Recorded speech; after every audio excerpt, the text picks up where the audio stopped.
नमस्कार, तहलका डिजिटल देख रहे हैं आप और मैं हूं आपके साथ विजय लक्ष्मी। इस वक्त की बड़ी खबर आपको बता देते हैं। भारत के उपराष्ट्रपति चुनाव को लेकर मतदान प्रक्रिया जारी है। सुबह 10 बजे से ये मतदान प्रक्रिया शुरू हो चुकी है, जहां पर प्रधानमंत्री नरेंद्र मोदी ने भी इसमें हिस्सा लिया है। भारत के उपराष्ट्रपति पद के लिए मतदान प्रक्रिया जो है वो शुरू हो चुकी है। उपराष्ट्रपति जगदीप धनखड़ के स्वास्थ्य कारणों से इस्तीफे के बाद ये चुनाव समय से पहले कराया जा रहा है। मतदान सुबह 10 बजे शुरू होकर शाम 5 बजे तक चलेगा और उसी दिन यानी कि आज ही मतगणना ही होगी। संसद भवन के में ये मतदान प्रक्रिया हो रही है, जहां पर लोकसभा और राज्यसभा के सदस्यों द्वारा गुप्त मतदान किया जा रहा है। प्रधानमंत्री नरेंद्र मोदी भी पहुंच रहे हैं। ये तस्वीरें हम आपको दिखा रहे हैं, जहां पर प्रधानमंत्री नरेंद्र मोदी ने सबसे पहले मतदान किया और लोकतंत्र की मजबूती पर जोर दिया। एनडीए गठबंधन की बात हम करें तो यहाँ पर महाराष्ट्र के राज्यपाल सीपी राधाकृष्णन को उम्मीदवार बनाया गया है, जबकि इंडिया गठबंधन ने सुप्रीम कोर्ट के पूर्व जज बी सुदर्शन रेड्डी को मैदान में उतारा है। और इसी को लेकर जो वोटिंग प्रक्रिया शुरू हो चुकी है, शाम 5 बजे तक वोटिंग की जाएगी और उसके बाद मतगणना प्रक्रिया जो है वो शुरू हो जाएगी। उपराष्ट्रपति चुनाव के लिए मतदान प्रक्रिया अभी भी जारी है। 10 बजे से वोटिंग शुरू हो चुकी है। प्रधानमंत्री नरेंद्र मोदी ने सबसे पहले आके वोट किया है।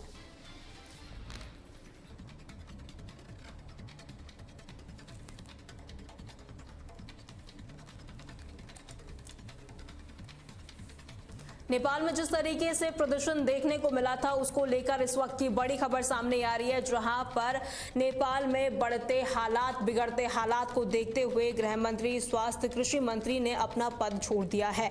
हिंसा के बाद नेपाल सरकार ने फैसला भी वापस ले लिया है। नेपाल हिंसा पर विदेश मंत्रालय का बयान भी सामने आया है, जहां पर एमईए ने कहा है कि नेपाल की हालत पर हमारी नजर बनी हुई है। नेपाल में सोशल मीडिया प्लेटफॉर्म पर जिस तरीके से प्रतिबंध लगाया गया था और उसके बाद जेनजीज जो सड़कों पे उतरे थे प्रदर्शन करना उन्होंने शुरू कर दिया था, उसको लेकर माहौल काफी ज्यादा बिगड़ गया था।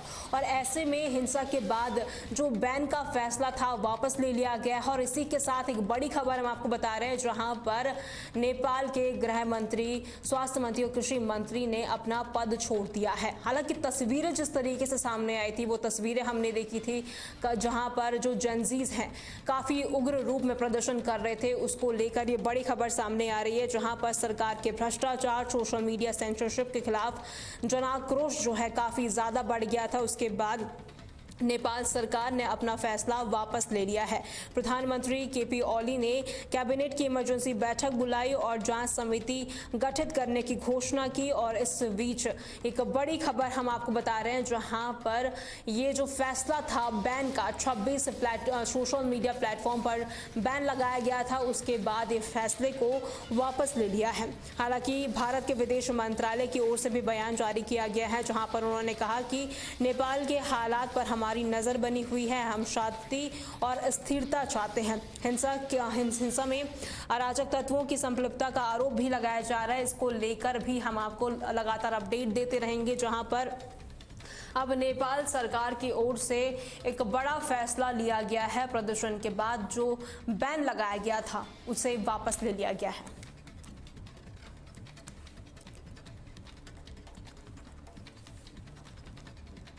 बॉलीवुड एक्ट्रेस शिल्पा शेट्टी के पति की एक बार फिर से मुश्किलें बढ़ने वाली है। राज कुंद्रा की मुश्किलें एक बार फिर से बढ़ती हुई नजर आ रही है। ईओडब्ल्यू ने 60.68 करोड़ की धोखाधड़ी को लेकर समन जारी किया गया है। इस वक्त की बड़ी अपडेट हम आपको दे रहे हैं, जहां पर बॉलीवुड एक्ट्रेस शिल्पा शेट्टी के पति और बिजनेसमैन राज कुंद्रा के खिलाफ ईओ ने समन जारी किया गया है। 60 करोड़ की धोखाधड़ी का आरोप उन पर लगा है। कुंद्रा को 15 सितंबर को पूछताछ के लिए हाजिर होने के निर्देश दिए गए हैं। पहले की पेशी से अतिरिक्त समय मांगने के बाद ये नई तारीख तय की गई है।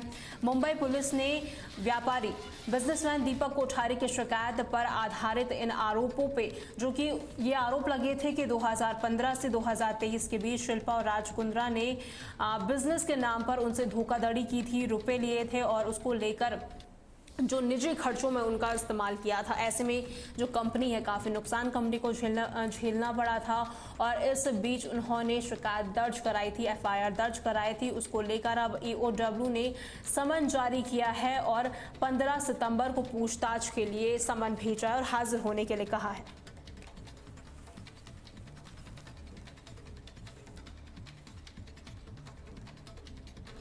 ब्रेकिंग न्यूज में फिलहाल के लिए इतना ही। खबरों के लिए बने रहें तहलका डिजिटल के साथ।